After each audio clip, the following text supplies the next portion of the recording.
All right, we want to welcome each and every one of you. Thank you for being here. We want to thank Chief Swanson and North CATAWBA for hosting us here today. Today it means a lot. It means a lot to me personally and to the fire service. There's so much history, so much valued information that's sitting in this room here today. And Gary Wisnett had I was been scanning some pictures for LENOIR fire, and Gary got to talking. I'd posted one, and we got to talking, and he said this was a dream of his to get a lot of the charter members or longtime members together from the departments all over the county to kind of pull us all together and to capture a snapshot of the history, because there's a lot of young men and women getting into the fire service in Caldwell County today that do not know where they got started. They don't know your stories, and that is what we're hopefully here today to capture. Okay, so today's not about me sitting up here talking. I'm going to try to start asking some questions, and hopefully you guys will do the talking. So as you've looked through the pictures of scrapbooks back here, and hopefully went back through some of your notes, you've thought about some of those stories. Don't be afraid to share them today, because that's what today's about. All right? To begin off, we would like to, most of you know each other, most of you served together, fought fire together, but we'd like you to introduce yourself, if you will, and tell your name, the department you're with, or the departments, if you're being on more than one, please tell us that, and your years of service, okay? We'll start over here. I'll let Layne start. Oh. Okay, I'm Layne Edwards. Officially started here at the North CATAWBA in 1973. This is my father here, Stanley Edwards, and he's a charter member and started here in 1958. 91 years young.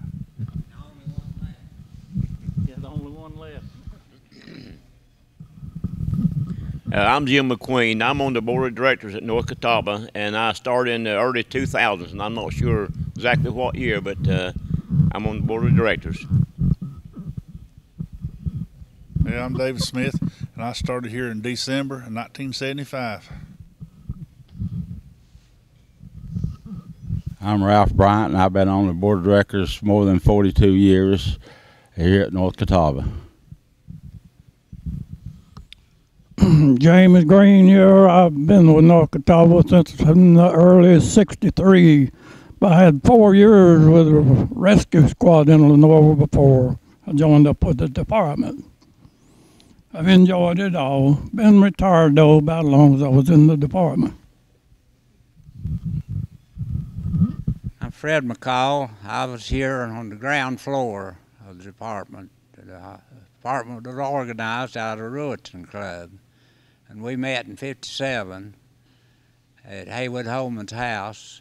I believe there was 6 of us, 6 or 8, and talked about it. There's volunteer fire departments popping up all over the country, and we decided we needed some protection here in our community, so we called a meeting at Baton School and had a good turnout, and we decided that night to go ahead and start trying to raise some money. And we started cooking chicken and asking for donations, and raised $28,000 in about 2 years, or not quite 2 years. Bought our first 2 old trucks, and that was the beginning of North CATAWBA Fire Department.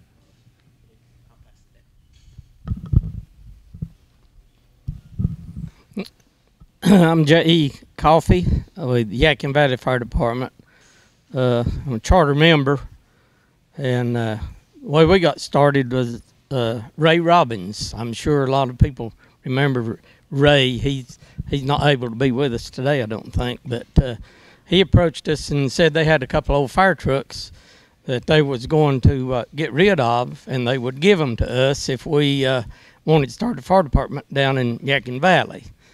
So Donald Dillard loaned us his barn, and we moved those trucks down in 1974 and started Yadkin Valley Fire Department. And we really started as Patterson Station 2, but we couldn't get a tax district past 4 Mile past Patterson, so we had to start Yadkin Valley Fire Department so we could get a tax district set up. And so I was chief there, the first chief for 21 years. And so I retired as chief, but I'm still active fireman today. So I'm 73 years old, so we need a lot of young people in the fire department. Bob McPherson, I was with Jay the day we stood in the field in our community ground and got them 2 old trucks, an old Seagraves and a 59 converted oil truck, Dodge. But I wanted to thank I left in '79. I was with the phone company. They moved me around. Went to Shelby. But I wanted to thank, when you're talking about gathering money, we went to around the community, and they really supported us. So Steve and I were talking, I think we went to 400 houses, and we got enough to build our building. And when we finished the little building there at Yadkin Valley, it was paid for the day we drove the trucks in there. And I was always real proud of that, and always proud to look at it when we ride down 268 and see it'll never go away. Every time I see one of these volunteer fire departments, I'm proud. Hey, Brian Coffey, Yadkin Valley. Dad, like I said, was first chief. So I think I was 7 when they started, so I kind of grew up. Fire department still there. I've been up as high as assistant chief, dropped back down, retired out, went back. So worked myself back up to a captain now. Steve Dillard, and I was a charter member and on the board of directors over there now.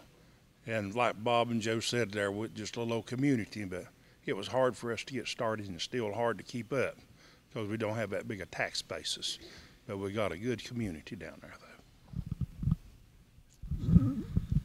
Mike Nelson, VALMEAD Fire Department. I joined in 1982, the second week of October. Followed my little brother, Kenny Nelson. He joined the first week of October, and I joined the second week. And I'm still there, and he's moved on to bigger and better. But I really appreciate this get-together. It's something that Gary and I had talked about several times. It's something that's being lost, is the history of the volunteer fire departments, and we need more people involved in it.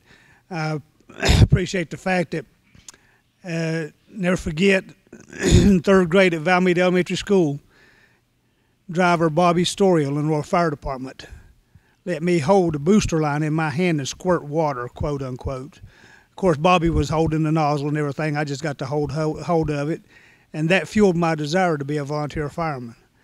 And at the age of 23, the Lord blessed me with the opportunity to do that, and I'm very proud of the fact that I'm still doing it today. I appreciate all the men that started that department. There's one that I can find that I haven't found him yet that's still alive, one of the charter members. And if you look through the scrapbook over there, there's a picture of the 5 guys laying the block that started VALMEAD Fire Department. He's one of those guys. But I'm the oldest one out there now, and so I got the opportunity to do this. A lot of history, a lot of things that I don't know, but some that I do know. But I just appreciate the fact that we're doing this today. Thank you.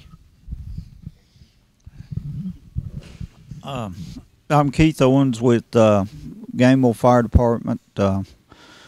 All of our charter members that we know that have passed on, but our department was started in '58 along with several other departments in the county. I've been in the fire service 47 years. I joined in 1971 as a student fireman at Gamewell COLLETTSVILLE High School, and been with Gamewell ever since. I've been fire chief since '93, and I also work at the City of LENOIR Fire Department and been there 15 years.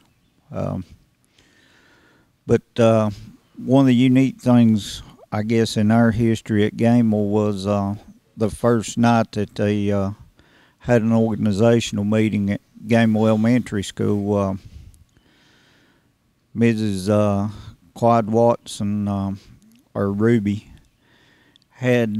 she stood up at the meeting and wanted to give the first dollar for the department.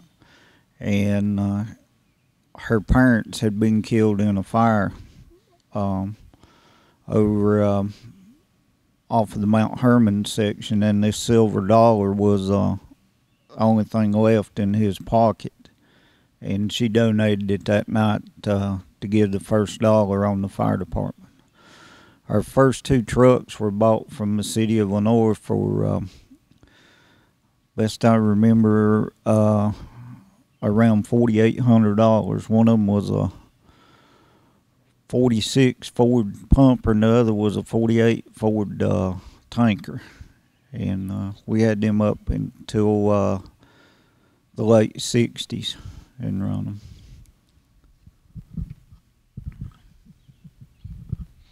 I'm Dale Coffey. I'm representing Caldwell Fire Department today. I am the only charter member left there. I started my career in the fire service as a student fireman at Gamewell back in the late 60s. I have spent my entire career in the fire service and worked as the Caldwell County's their first fire marshal. And still in the fire service. I'm a volunteer out at VALMEAD. So our first truck at Caldwell was an old Dodge truck that we got from another state somewhere. But then again, the community raised money by donations, chicken pot pies, and things of this nature. So I think most of the department's done the same thing. So I'm, again, still involved with the fire service. It's an honor to be alive and being able to respond. So I'm just thankful for everything that God has blessed me with. I'm Terry Edwards. I joined the Grace Chapel Fire Department in 1975. I did retire out in 2002, but I'm currently a board member. We, back in the day, as everybody else is talking, we did everything we could to come up with the money. We had shooting matches, barbecues, everything we could to scratch and find money to keep the department going. I remember you talking about the younger guys today. When we expanded the first time, a bit of dirt that had to be hauled into the building to put in the back where we were expanding was wheelbarrowed in by the members. Every Saturday is wheelbarrows going in and out. And of course we did a lot of the work ourselves. We built our first brush truck, and but that has continued on to the day and to where they're at today. But it was a good ride. I thoroughly enjoyed it. I'm Bobby Coffey. I was here representing the LENOIR Fire Department, but I started out at North Catawba in 1960 with the volunteer department, and in 1966 I joined the LENOIR Fire Department because George Greene was chief out here, and we were drilling on a Monday night, and he asked me if I'd be interested in going to a paid department, and I told him I might be, and so he said, come on up there and put in your application. I went up on Tuesday after the drill on Monday night. I went up on Tuesday and joined with LENOIR and put in an application, and they put me to work then the next Friday. And I stayed with LENOIR for 34 years. And that's been a pretty good career for me, and I've enjoyed every bit of it.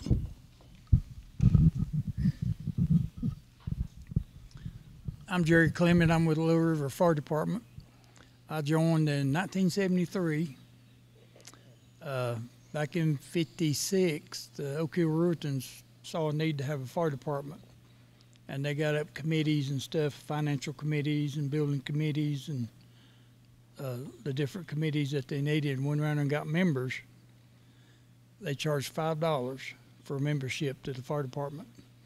And they had people working in the fire department on the committees that was never actually in fire department related, and they worked for 10 years before we even got the building built.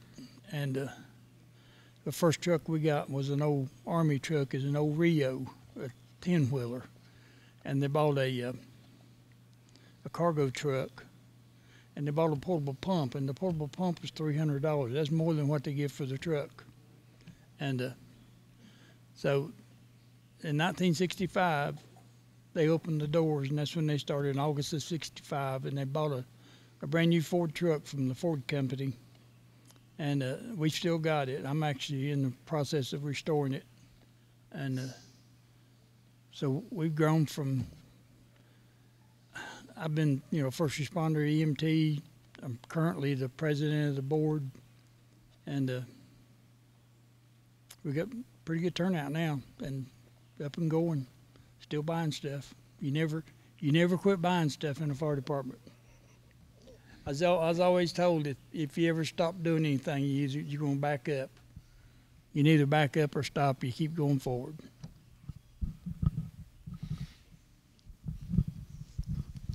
I'm Dare Duncan from Sawmills Fire Department, and my husband, Buck Duncan, was a charter member, and so I've been involved in the fire department for a number of years. I've got 2 sons, Chip and Steve, and a grandson, Chad. We're still involved in the fire department. We love it. It's been a family thing all these years, and I'm still enjoying being a part of it. Thank you.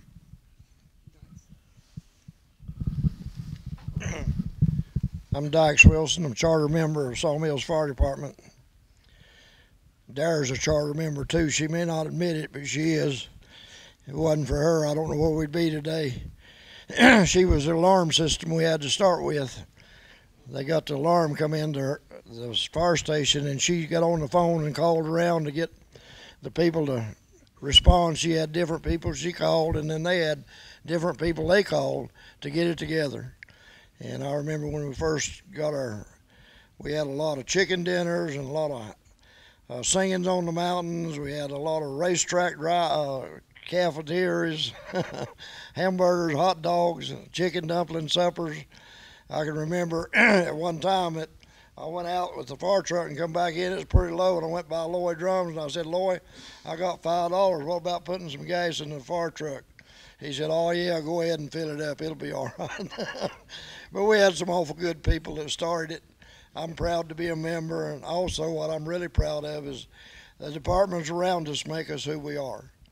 We're in a position today to where everybody's busy, everybody's got plenty of things to do, and the thing that makes you good is your next door neighbor, your departments that can help you out when time of need. And this kind of year or this season that we're in, it sure puts a demand on the people who are firemen. It really puts them to the test to see if they're really what they need to be or not. And I've been proud to be associated with the county fire departments all these years. Thank you all for the opportunity to come and say what little bit I got. The books are over there if anybody wants to look at them. Dare and my wife put most of those things together. They worked hard at it. We lost our main photographer, died years ago, and we can't find all the film that we need, but we tried to put together what we can. I thank y'all for the opportunity to come and talk this morning. Thank you very much.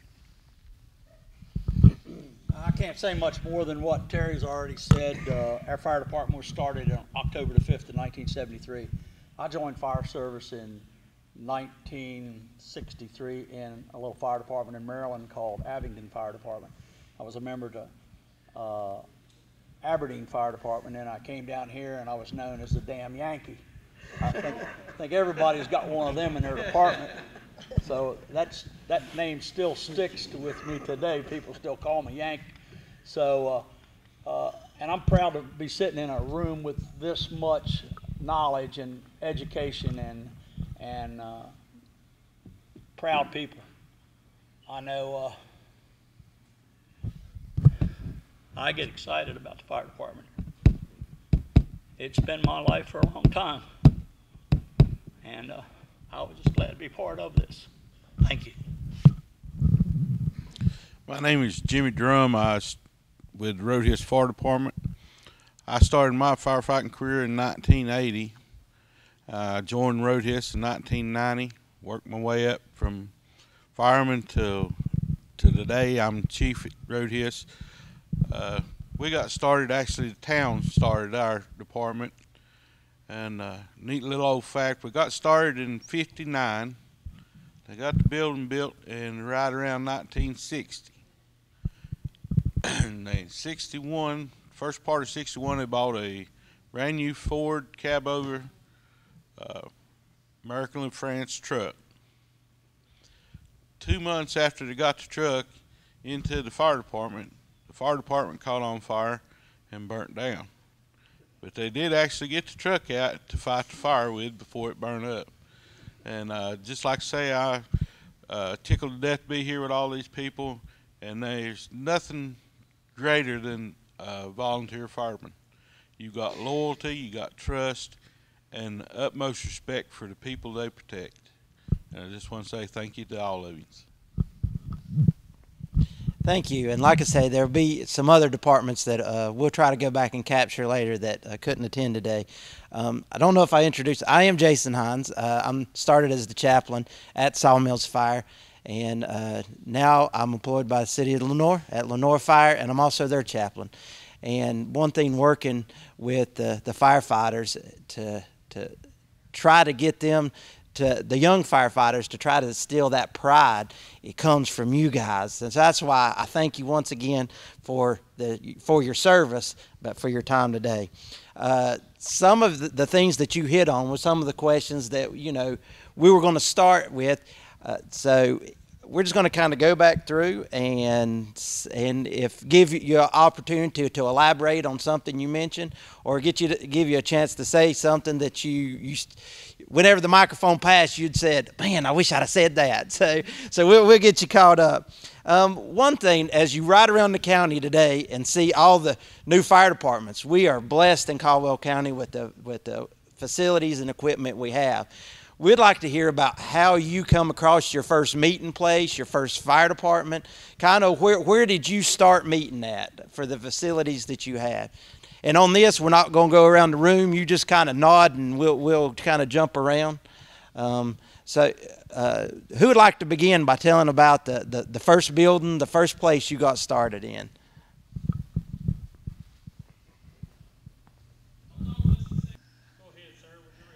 Like I said, we started in '57. We had our first community meeting in Baton School and decided to organize a fire department.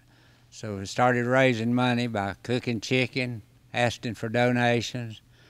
And somebody said one time that that's where Colonel Saunders got the idea that chicken would sell. And we raised $28,000 in 2 years and bought our first 2 old trucks, an old Mack and a Ford truck. And the old Mack couldn't hardly pull itself up the mountain with 10,000 gallons of water on it. But we managed to save a lot of property here in the community. And we've had some people that's done a lot of work, and we were blessed to have the community that we have. And we started out up here on top of the mountain with a little 2-stall building. And I mixed mud with a hoe when we laid the block for the building. And you see what we got here now. The Lord has really blessed us, and we've had some wonderful people to work with, and we have a wonderful crew here now. And I'm proud of our community and our fire department. Bill Hamby was running the ready mix place, and he poured the foundation for our fire department. And we had one of them freak nights that everything turned cold. And he said it froze, it'd mess up the concrete. So we all took our pickup trucks and went to a sawmill. And how many loads of sawdust did we haul that night? All night. But about all night long, piling sawdust on top of the plastic to protect that cement. And I mean, we was out all night long. We like to froze to death just doing that. Got in bed and he called us. Then he said, "Y'all got to come take it off. I'm ready to start. The sun's gonna come up. He's ready to start finishing." Taking it off, but we worked all night long doing that. And our first truck was old Seagraves 47 model, 48 Seagraves. That thing wouldn't fall out of an airplane and run 30 miles an hour. But we was proud of it, and it started out, like Joe said, an old fire barn. And Joe come in up there one night for a fire, and my uncle was a mechanic, and he'd throw the motor out, and Joe run up on that motor, and that hastened the fire department along a whole lot.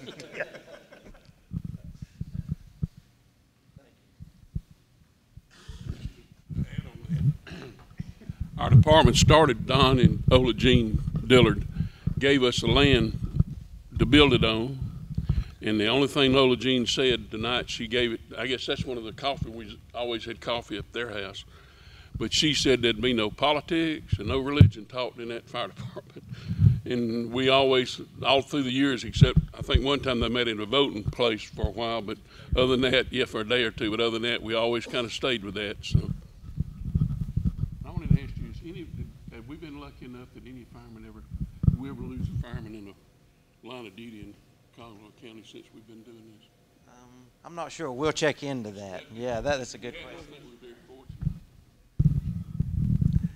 I talked to several guys from VALMEAD. Bobby Storie was the guy that got me interested, like I said, when I was in the 3rd grade. And he was the chief at VALMEAD when I joined. He put me on. And that man taught me a lot over the years.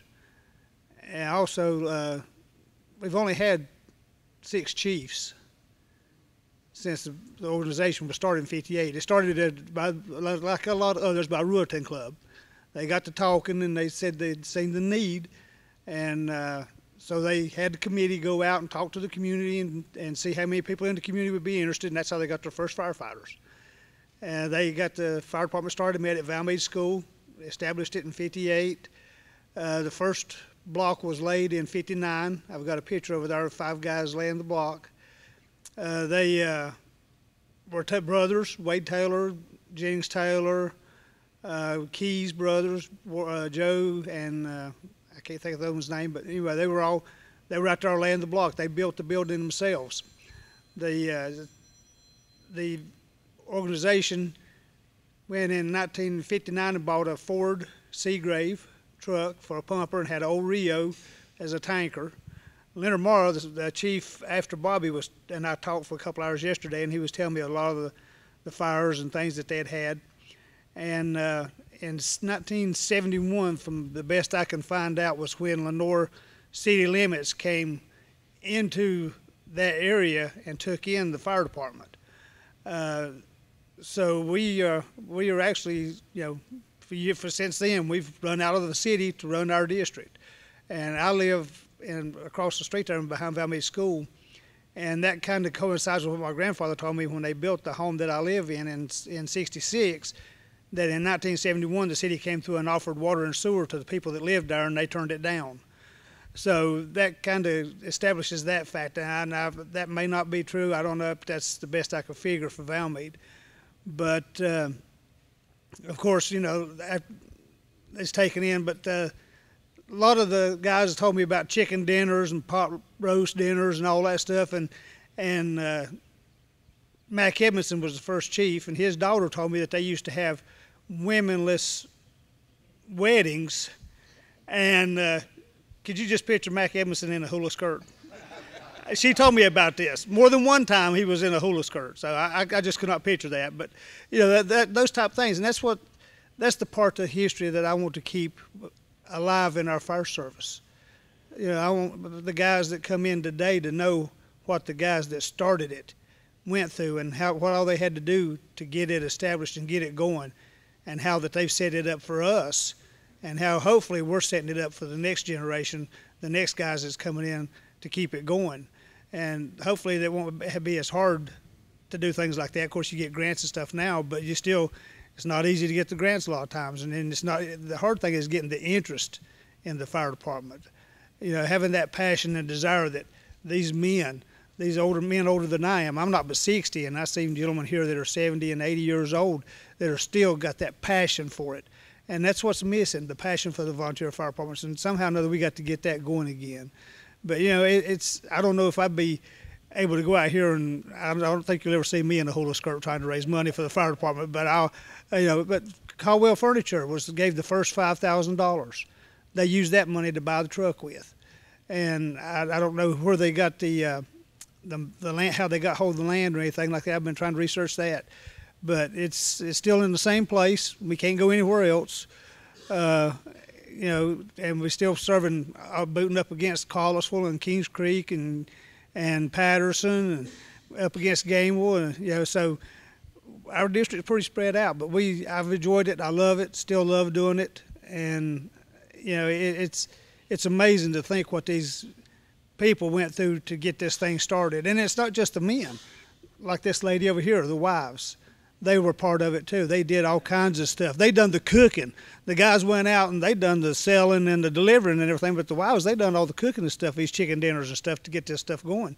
And every fire department in the county, I guess, basically started out the same way with Ruatan clubs and chicken dinners and hot dog suppers. And we used to do, even when I joined in '82, we'd go do parking lots at you know, to raise money to buy stuff with. You know, Leonard told me about many a time they'd be driving to a fire call, and on the way back they'd take up a collection to put gas in the truck to get back to the fire department. You know, and we've not had to do that. We've been blessed, but you know, it's, you know, things like that, that type of stuff. That's what I love to hear. You know, that type of stuff about the other departments and see what all they went through. So I'm gonna quit right there and give somebody else a chance. I can keep on going for hours. Sure thing. If somebody's interested right now in becoming a volunteer fireman, what do they got to do? To be a volunteer fireman, you just got to come in the door, take an application, fill it out, and be willing to give up a lot of time. A lot of time in your family, a lot of time training. You don't just go out here. And admittedly, the first fire I went to, Kenny was at my home Saturday morning right after I joined. And used to, they sounded the alarm every Saturday morning at 10 o'clock. And, you know, the alarm went off, and my wife like to fell in the floor laughing at he and I, because we were both trying to get through the door at the same time for a fire call, but all it was them testing the siren on Saturday. You know, and I'm still that way. I'm a lot slower at getting out the door now than I used to be. You know, we had our alarm go off for 2 minutes, and used to I kept my gear sitting in the bedroom. I'd get up, put my pants and t-shirt on, jump in my gear, and be out the door in the truck, leaving the fire department before the siren quit. Now it takes me that long just to get to my pants. So, you know, things slow down a little bit. But it's not hard to be a volunteer. You just got to be willing and have that passion to help your neighbor, help your community, help somebody you don't even know. You know, go out here and the first fire I fought, I didn't even have turnout gear. I hadn't even been on long enough. I was standing on the front porch with an 1.5-inch line squirting water inside of a burning living room. You know, and you can't do that stuff today. You know, not with the stuff that's burning now. Back then it was just wood. Now with all the stuff that's burned out, you can't do that. But you know, that didn't have turnout gear. You had air packs on the truck, but you didn't get one off. You know, that was there because the state said you had to have them 4 air packs. You didn't get an air pack off that truck. You was called something you didn't want to be called. You know, but things change, and we've evolved. We've learned from our mistakes, hopefully. And ask about the line of duty death in Caldwell County. Since I've been a volunteer, I don't know of any, since 1982, I don't know of a single line of duty death, you know, that has been attributed to that. You know, some of these cancers, they could be attributed to years past, but who knows. But I'm thankful we don't have that. But yeah, it's not hard to be a volunteer. You just got to spend a lot of time doing training and getting your certifications and stuff, and just fill out an application. Anybody that's interested in doing that, all you got to do is walk into any volunteer fire department in your district that you live in. You know, of course, you don't want people going from Kings Creek to Yadkin Valley to be a fireman. You know, but you know, anybody that lives in the district you live in, be more than happy to come in and put you on that roster and get you a set of gear and put you fighting fire. Talk to the chief. Talk to the chief. The hardest thing about volunteers this day and time is the schooling they got to go through to ever make it to a fireman. And used to, we just go out and fight a fire the best we could, but all that training now, these young people don't want to do that.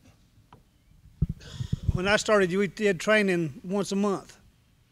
And you had a membership meeting once a month, and you had a board meeting the third month, a quarterly board meeting. Now we're training Monday nights, Tuesday nights, Thursday nights, some Wednesday nights, depending on what the class is. And you can't really blame the colleges and instructors, I think, because they don't want to spread out a class that takes 6 months to do on one Monday night a month. You know, they want to get it done Monday, Tuesday, Wednesday, or Monday, Thursday, whatever, you know. But that takes up a lot of time. Then people, even with all the technology we've got, the cell phones, everything we got that makes life faster and easier, you still just don't seem to have enough time to get it all done.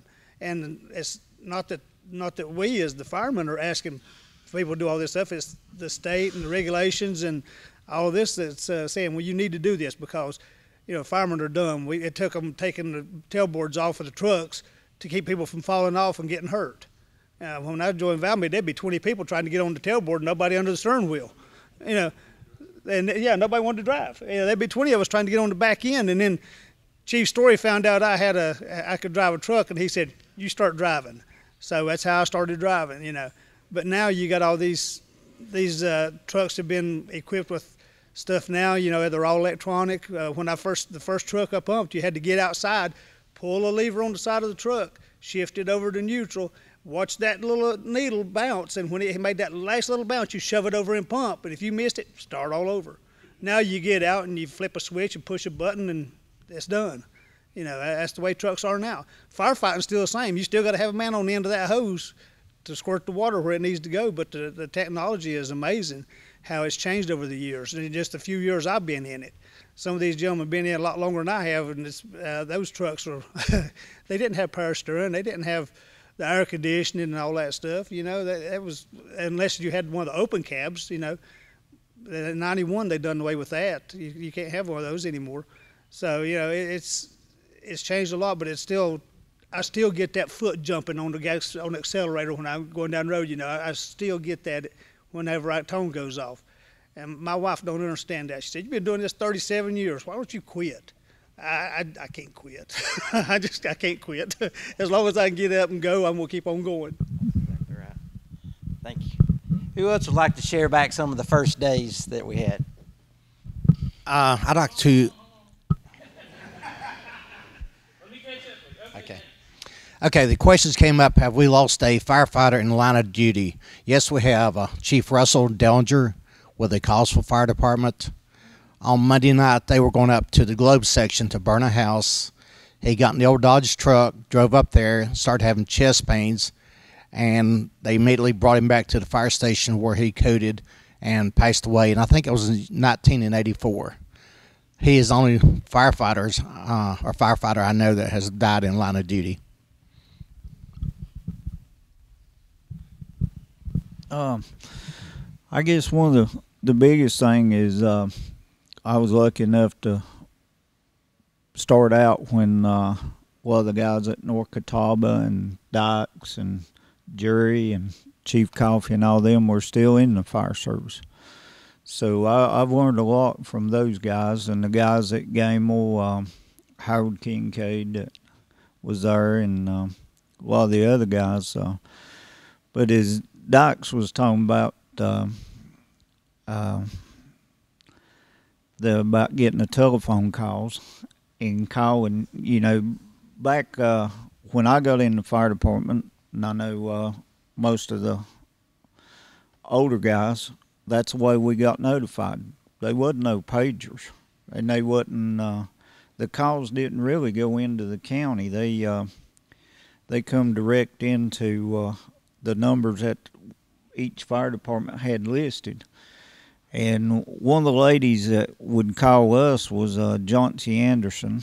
Her daughters taught school and stuff, and her husband was on the fire department. At that time, Gamewell had 3 telephones that would ring at 3 different houses, the same number, but they would take turns answering. They had a list, like Dykes mentioned, about calling. Well, I was on Johnsy's list, and she'd call. And the only time she ever called was when we had a fire call. Back then we didn't run medical calls and all these other things that we do now. But she'd always asked how your mom and your dad was and how everybody's doing, and you're standing there knowing you got a fire call, waiting on her to finally tell you where it is, and But she'd asked every time she called, she asked about everybody's how they were doing, and yeah, and that's a lot of the changes now. Back then we knew everybody in the communities, and and I guess one of the most unique things about the fire department, we may think the other department didn't know how to fight fire or whatever, but if they called for help, everybody always pulled together and helped. And a lot of organizations don't have that. We would leave our disagreements at the door and help each other any way we could, and we still do to this day. And if I would remember this morning, which getting a little older, my mind don't work good, but we discovered a blanket that was made by a couple of our charter members that when they went around and done donations, they embroidered everybody's name in it that donated in the section they lived in. We didn't even know it existed until probably a year ago. And Johnny Lefevers, which was chief, was helping clean out a building that his son's got now, and the lady that lived there was one of the original women that ladies that called and everything, and she had this quilt that none of us had ever seen, and which the fire department has it now, but our first building was in the Quonset hut at Gamewell Elementary School, and no metal building. And in the mid-'60s, they moved to where we're at now, and we're still at the same location. But I know I want to say thank you to all the guys that helped started the fire departments in this county. Because if it hadn't been for y'all, we wouldn't be nowhere near where we're at today. I mean, there's a lot of hard work, a lot of money out of y'all's pockets back then, because there was no tax district or anything. And every one of us has worked selling chicken and whatever we could, hamburgers, hot dogs. Yeah, barbecue.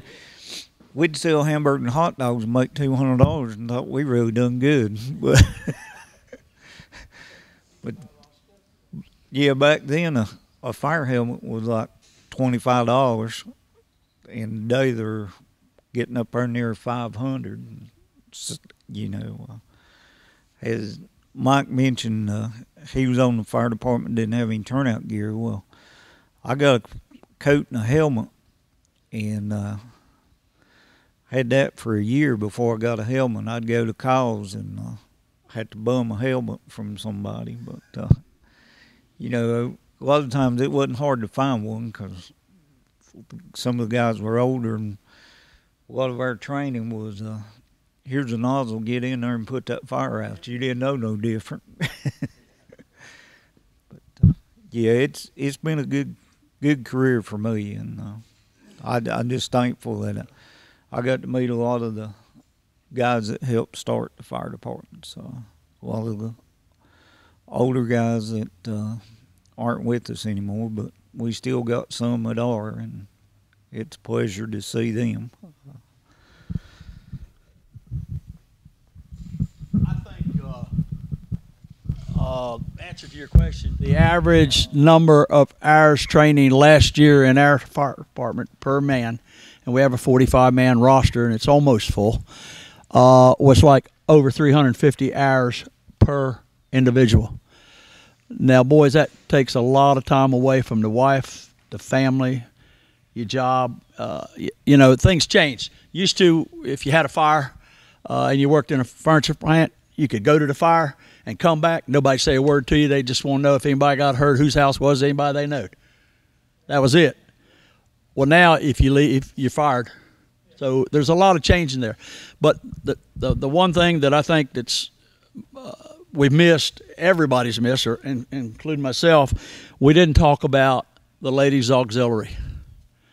We put a ladies' auxiliary. Our fire department started in October the 5th of 73.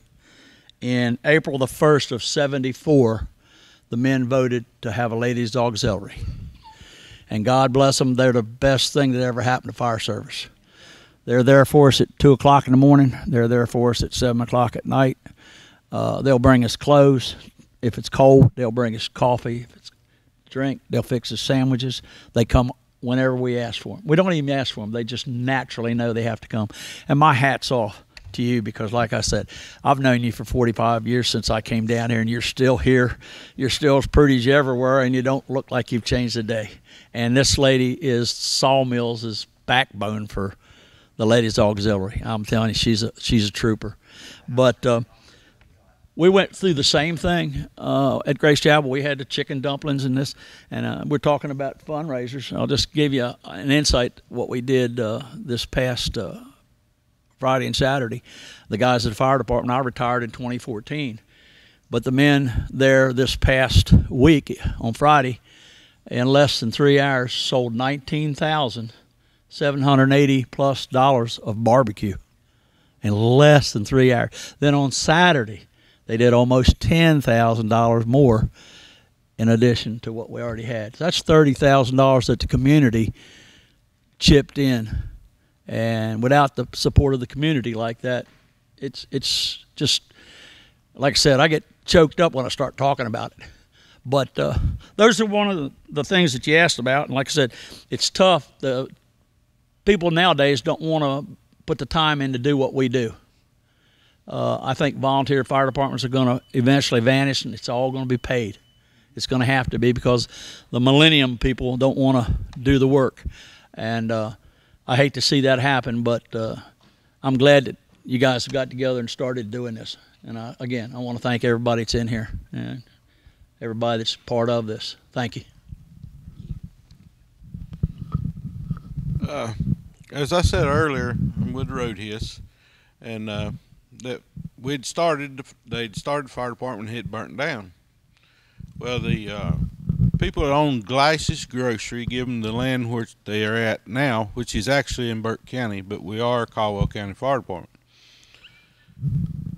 And the two mills that really the foundation of the community more or less provided some of the funding for the fire department building and everything. But we're kind of unique because we are considered as a municipality fire department owned by the town, but we are totally volunteer.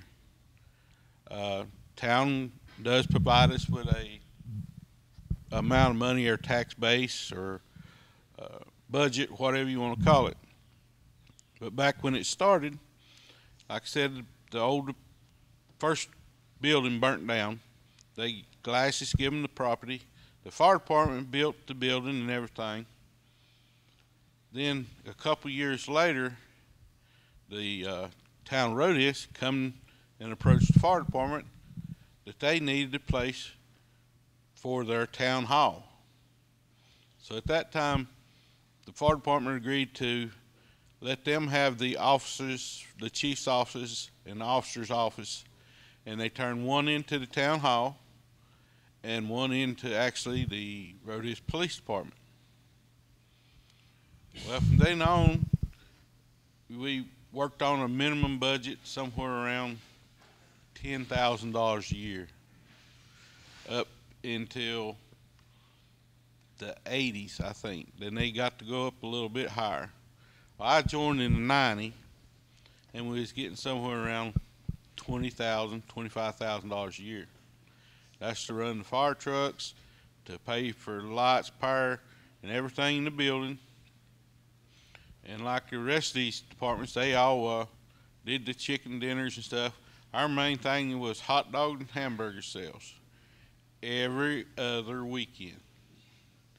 I mean, first 5 years I was there, it was every other weekend. It's hamburger and hot dogs. And like I said earlier, if you made $200, you thought you was making $1 million. And later on, we got it where we could be toned out by both counties, being that our little town split between Caldwell and Burke. It used to be that if you got a call on Burke County side, you'd have to go through their dispatch station, and then they would call Caldwell, and they would get all the information. Then they would tone you out, and by that time, you was already 15 to 20 minutes behind schedule on the fire. So we finally got it worked out with that, and got it where anybody called Burke County side, it would go to their department, and they could tone us out. And then we started the first responder program, and that was a big hassle getting it going, especially with 2 counties, because in one county you got to do it a certain way, the other county's different. You can do certain things in one county that you can't do in the other county. So that was a big headache, but we finally worked through it. And like I said, and everybody in here, the community, the people in the community is what built the fire department and sustained it. I mean, I'm thankful for the town now that they do put a lot more into it now, and we're more leaning towards them for the money and stuff. But we still have to do the fundraisers, get out here and maybe stand at Walmart and ask for donations, or still do the hamburger and hot dog sale or barbecue and stuff like that. But it's really the community and people in the community that backs you. We've kind of talked about a little bit where we come from. Now I'd like to talk about some of your calls. What about, who remembers maybe the first fire or the first big fire that you ran? Some of the excitement of that, of being, all right over here. Yeah, how much time have I got? I'm on shift tomorrow. Are you okay? Well, one thing I've found out this morning from listening to all of you fellers is that a whole lot of chickens give up their lives to make the fire service exist in Caldwell County. And but I don't know, we've had several calls at North Catawba over the years that are downright comical and things that have happened, and but I remember the first actual fire that I fought was over off Clark's Chapel Road. It was a trailer fire, and I had just officially joined the fire department, and didn't have a set of turnout gear yet. All I had was a pair of white cotton coveralls, and it across the back of it said North Catawba Fire Department. And then I had a white lineman's helmet. It wasn't a fire helmet. It was like what you see a power company guy wear. And but anyway, we got to this trailer fire over there, and one of the charter guys, he was a lieutenant then, Roy Greene, he saw me and he said, "Get over here." And he put me on the nozzle, and so was able to make a window attack. Stuck that nozzle through the window and did the swish with it on the fog pattern, and it blacked out. And saving a trailer back then in '73 was unheard of. But it was still standing anyway. I don't know if it was inhabitable, but that was the first actual fire. First training fire went on that we had the Department of Insurance was that I went on. The first training fire was a house that was burned in Granite Falls, actually, where the former chief of Granite Falls now lives. It was an old house there, a big 2 or 3 story house, I remember. But in those days, it wasn't about air packs. It was about how much smoke you could take. and we had to go up a flight of stairs into the upper level of that house. And I remember it was all I could do to breathe, you know, and got up there and coughing my head off and had the hose line, and there sat, I believe it was Elwood Ensco sitting at the top of the steps with the Department of Insurance, just like nothing. I mean, it was just nothing to him. He had breathed smoke all of his life. But that was the first actual training fire that I went on, where we fought a house and went into a house and actually burned the house. But some of the, and I've told this before, and it involves my dad. My dad's my hero, by the way, because I grew up watching him and watching him respond to the calls. And so whenever I got old enough and he would allow me, I would ride with him to like grass fires, woods fires, and that sort of thing. And so sometimes I would get to help roll the hose back up on the truck. So I just really thought I was something, because them guys were letting me do that. Somebody mentioned families a while ago, and just a word about training. Emphasize training, guys, because that is what, I know it takes a lot of time, but that is what keeps the men coming back home, is the training. So when someone starts complaining about training, or if a wife starts complaining about her husband being gone for training, explain to her that's what keeps him coming back home, is that training. It's very, very important. And families, I was very fortunate, had several uncles involved in the fire department here at North Catawba. I don't know how many. I could name them, but don't, for the sake of time, don't want to or shouldn't. But several family members, including my dad. And then my son came along, and he became a member here. So we have 3 generations in my family, firefighters. And I think my cousin Terry here can also make that boast of 3 generations in his family. His dad, Jack, was a member at RHODHISS for a period of time. Then Terry at Grace Chapel, and then Terry's son, Bryant.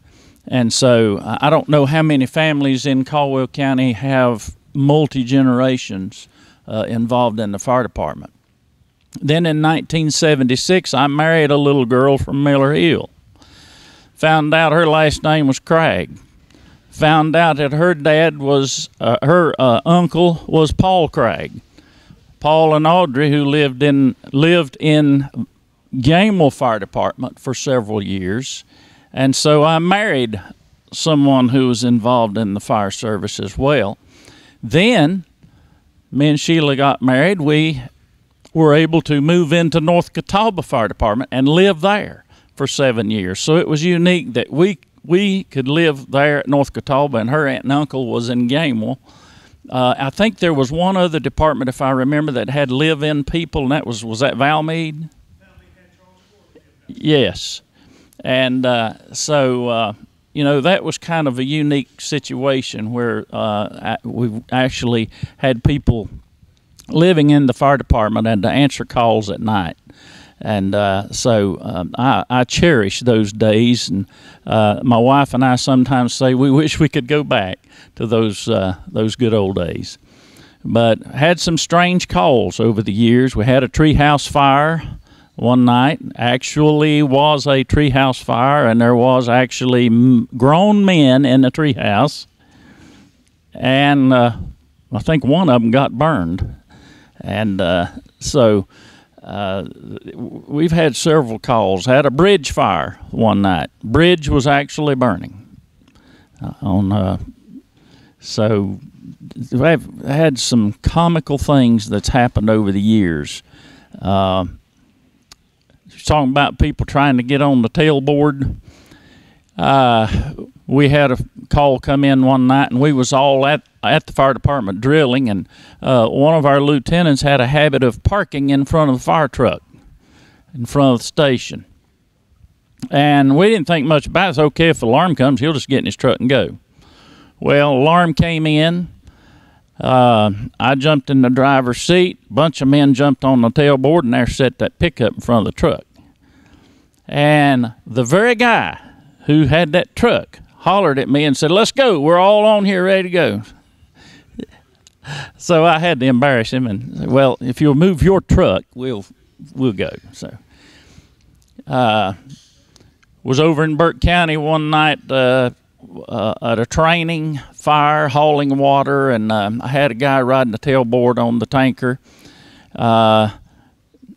We got a call that there was a car on fire at a junkyard. Just happened to be close by where we were at the time, so I radioed him, and I said, "Well, I'm right here at it. You want me to check it?" He said, "Okay." So we stopped at that junkyard. Well, we got ready to leave. That truck had a button you could push on the back that sounded a buzzer up at the driver, and it told him that we're ready to go. The guy on the tailboard ready to go. So I watched him in the mirror, and he got up on the tailboard, and the buzzer sounded. So I took off, got through about 3 gears, and happened to look in my mirror, and I saw a black clump laying in the road back there. And I stopped and backed up, and it was that fireman, and he was laying there, and he had his full gear on, and he got up, and I said, what happened? And he said, "Oh, I forgot to hold on."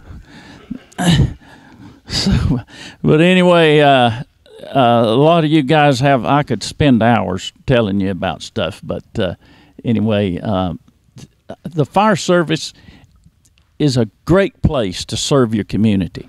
It's a great place for a young person to do something that makes a difference for the community, and to help people when they're at their lowest, whether it be a medical call or a fire call or any other kind of emergency. That's the greatest thing, and I think that we've got to get the word out to young people that this is something real that they can get into and to serve. And if we can get that serve mentality out there, I think that we can continue and preserve the fire service, the volunteer section of it, because a lot of communities simply are not ready to go to full-time paid. They just can't support it right now. So, thank you. So y'all are the reasons we don't get to ride tailboards today.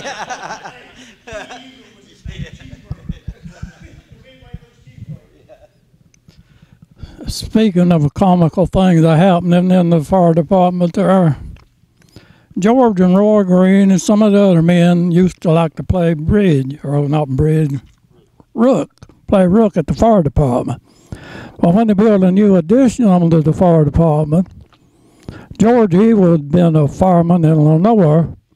He got the old fire pole when LENOIR built a new fire department. George got the old fire pole and put it in the CATAWBA's fire station. So George and Roy and their buddies was playing rook one night, and a call come in. So Roy jumped up and grabbed his street coat, and he got one arm in his coat sleeve. He hit the fire pole, and he heard something rip. He got down to the bottom, and he looked up, and his other coat sleeve was hanging on the rail of the fire pole. But speaking of fighting fires, Layne, he knows all about it. He's told this story several times, but I add a little more to it. His father and Bill Riggs on one side of the house, squirting water through the windows. It's an old log house. I was over on the other side by myself, trying to get water through the window. Well, the glass had done broke out. Didn't have any turnout gear, early years in the department. So I had on a jacket that's supposed to have been, invitation leather, what it was. So when I looked down at the front of my jacket, the big blisters all over it there, you know. So they had some old coats at the fire department, old long coats, rubberized. So somebody said, bring them coats down from the station, what helmets we got. But my jacket had done run at the end, you know. So my wife seen that jacket back at home. She went out later and bought me a turnout gear. But I think of another story, though, with, well, it's getting ready to go out to a fire call, earlier department. North Carolina had 2 bays and an office built beside of it, cinder block building. Had a little oil circulator stove for heat inside. So one Sunday morning, it was snowing. Temperature was down in the teens. And George Greene was the chief. He called me. I don't know if I had any chain, something like trace chains used on horse harness. Told him, no, I didn't have anything. I asked him if he needed me to come on up to the station. He said, no. He said, unless he could find some chain. So he called back later and said Howard Bean had chain like they needed. So I went by Howard and got some chain and went on up to the fire station. And there was a garage right beside of the fire station there. Slipped my mind the name of it there. Anyway, this guy that lived there was helping patch up some tire chains for the trucks. So they got the tire chains patched up and got them on the trucks. So George said, well, we'll just hang around if we want to and see if anything comes in. It was still snowing, the temperature was still in the teens, and that little circulating heater inside in there was open, wide open. It's 36 degrees inside the building there. But we stayed around the rest of the afternoon, though. And they went to fighting fire before our packs. I've seen men come out, well as a day, crawl underneath that smoke. Call it snotty-nosed, belly-crawling firefighters. I've seen men come out of them buildings, eyes are watering, the nose are running, they're coughing and going, give me a cigarette. Who else has got a tale that? Now I know firefighters like to tell tales. Right over here. Well, you talking about the first ever, you know, your first fire, whatever. My first live fire as a on a call was actually, I got a telephone call like back in the day, you know, Miss Satterwhite called me. But I got there and it turned out to be actually our first fatality in the fire service. And, you know, I got to thought, well, I don't know if I want to do this or not. You know, you got your house fire and your first fatality. But fortunately, for me, I stayed and enjoyed it. But I got one tailboard story. I was actually responding a tanker to Little River to a structure fire. And just as I pulled out of the station, we got toned out to an alarm of our own. Well, halfway between the station and the church, I met our guys coming, and we all just stopped. And I said, you take ours, I'm going to Little River. And I just gassed it and took off. Well, as I was zipping down the road over there on the Bowman Road, I just happened to look in my mirror, and I saw something white flapping at the back of the truck.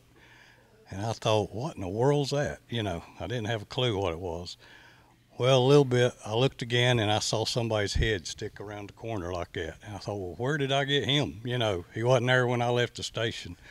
And we got to Little River, and our future chief, Rick Starnes, he came up to, I said, where did I get you? And he said, well, I bailed out of the truck when you stopped over there, you know, to talk to them other guys. And he said, and you took off. He said, that's the longest step I've ever took in my life. Trying to get on, he'd already got a hold, and I took off. But talking about the early training too, and they've touched on the no air packs and what you'd be called if you was wearing one. The first training fire I went to was we burned the old nurse's house there in front of Caldwell Hospital, the apartment house. I'm pretty sure it was Claude Shue that was training with us that night, or instructing.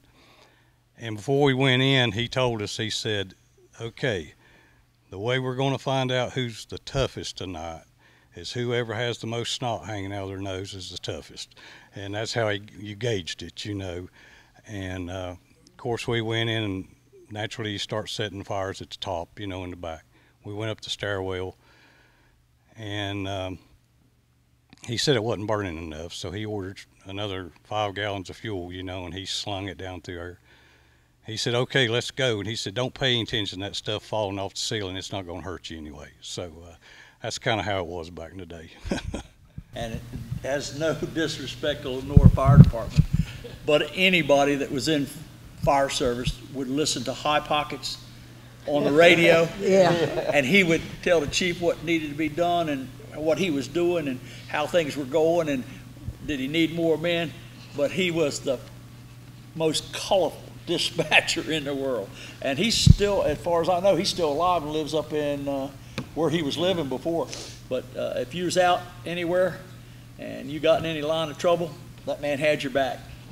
But he was a comedian from the day one, and I enjoyed his radio traffic more than anything. And down where we grew up, down there, you didn't talk on the radio. You know, they were in there that you weren't supposed to use. But High Pockets, he liked talking on the radio. Still tells the High Pockets grace the dinner table. He pulled it like it was.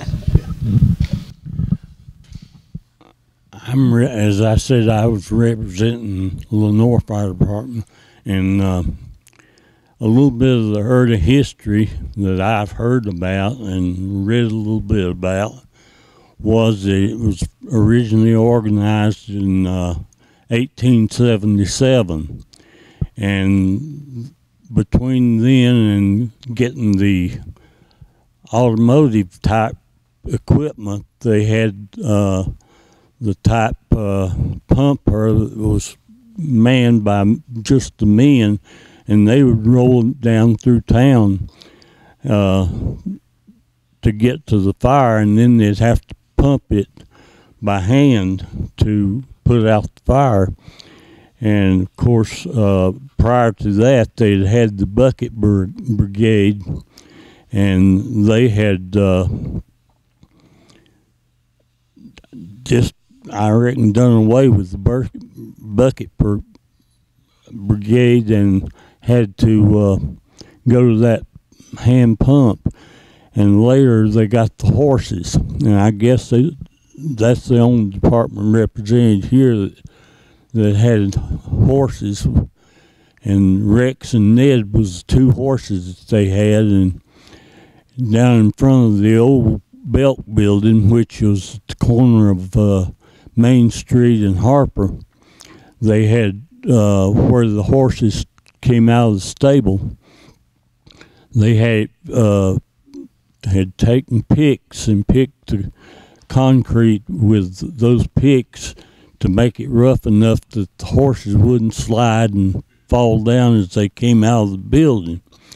But later on, in around 1918, they got their first automotive vehicle, and that was 1918 American LaFrance, which I guess Hudson has still got that particular truck. And the next one was a 1924, and that's the one that we have got at LENOIR.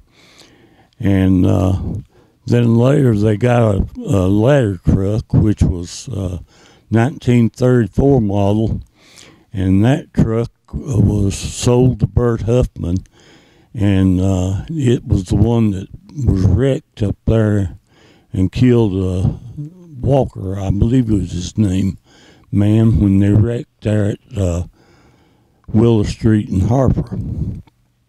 But anyway, later on, after they got the first ladder truck, the city of Charlotte was going to have a parade, and they requested that A.Y. Cottrell was the chief at that time. They requested of him to let them take that truck and run it in a parade in Charlotte. And that was one of the big deals for the town of LENOIR at that time. And of course, it being a volunteer department, it continued to be a volunteer department until 1969. In 1969, Chief Williams had been a chief, but he was being paid, but he didn't have to stay at the fire station all the time.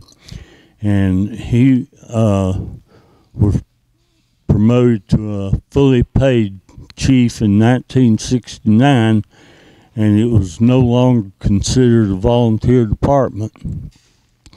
And I got to know quite a few of the men that were volunteers prior to it becoming a fully paid department. And of course, later on, it has changed so much that I don't even know the men that are working there now. I've gotten acquainted with a few of them, but they have outgrown me, so I don't know hardly anybody.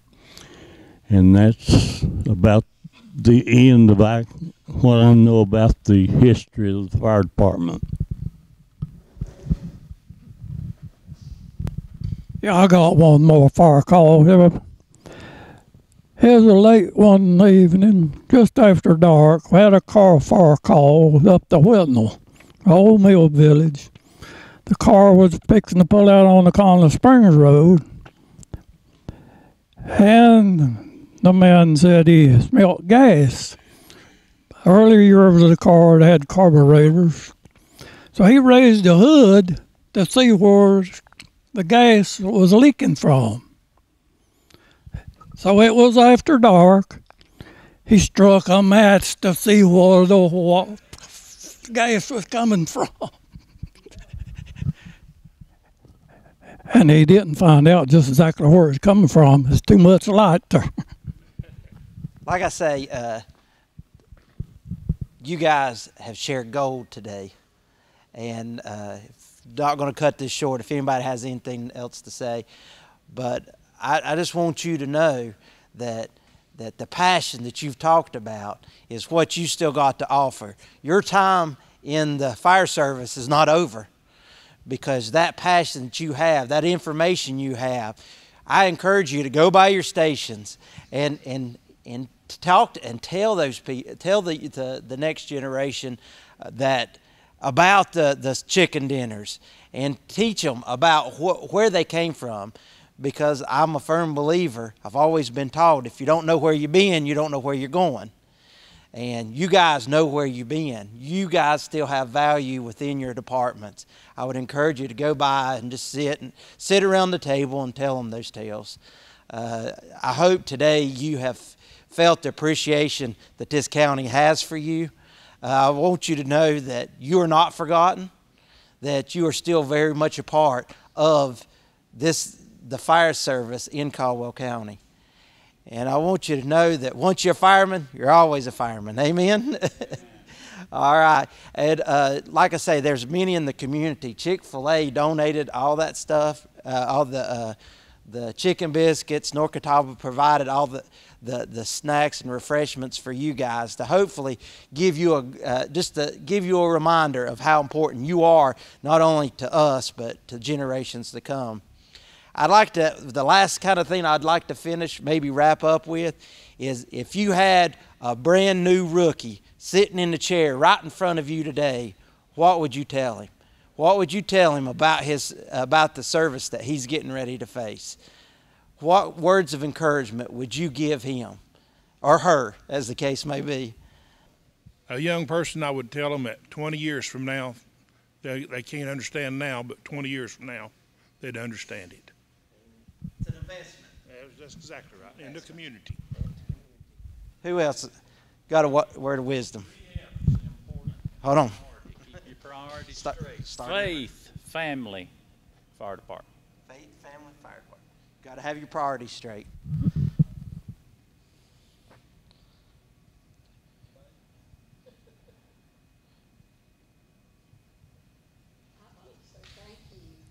Yeah. Just a minute. I'd like to say thank you from all these fellas here. I said, and I have been honored to have been a part of it. And I wanted to mention this. He's talking about the air packs. Our Ladies Auxiliary bought the first air pack for Sawmills, and I think we paid $385 for it. And I have no idea what an air pack is the cost of an air pack is now. But anyway, we thought that was a big investment, and we sold dishcloths, candy, and whatever. But anyhow, that was quite an accomplishment for us. And another thing, Sawmills came over here to help set up the Ladies Auxiliary in this department. So I've been a part of it for a long time, and I've enjoyed every minute. And thanks to y'all. It's been a good trip. Yeah.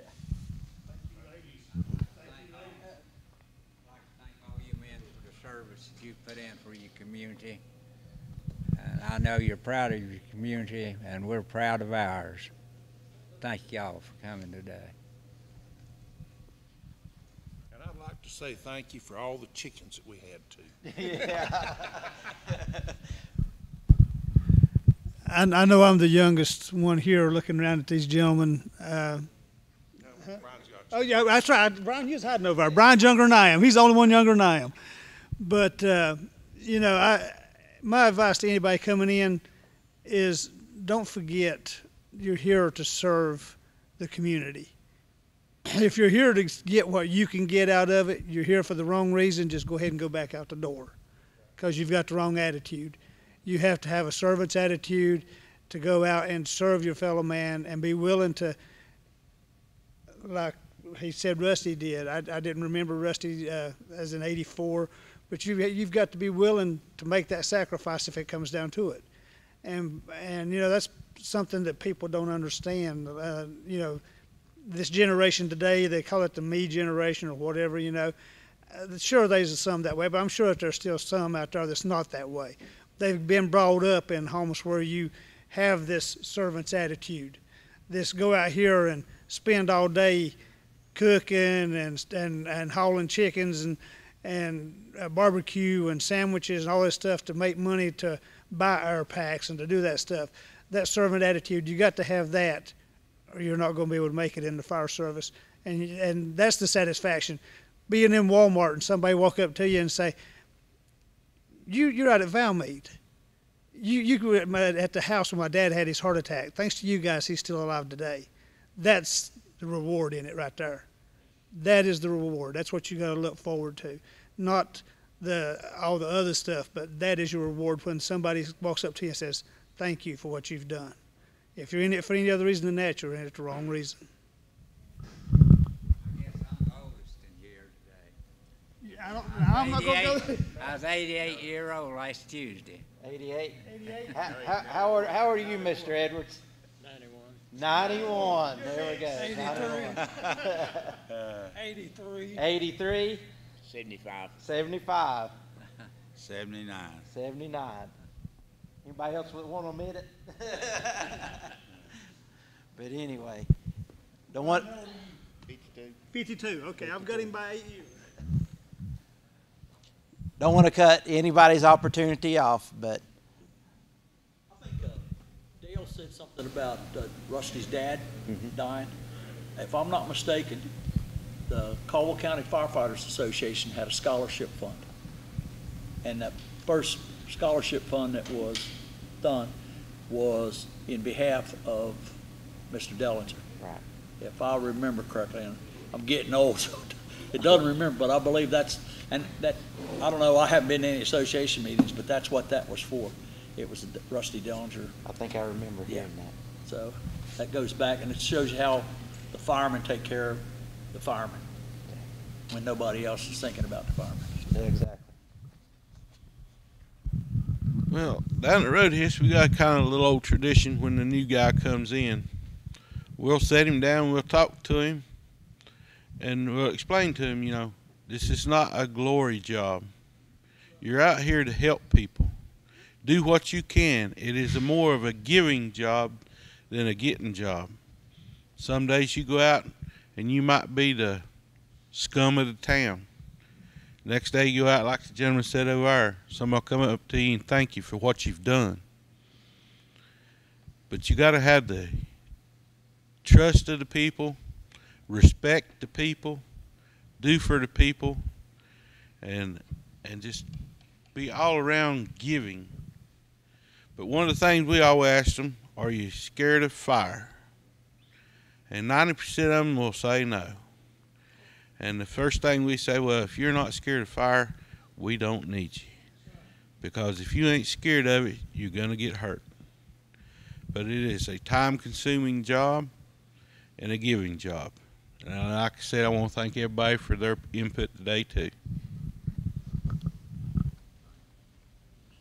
Thank y'all so much. I know some of you, we've outweighted your bladder, so. But anyway, thank you. And you're welcome to hang around and share stories. Thank you. What you got there? Say, sweetheart. You be good. You will. You be good. Yeah.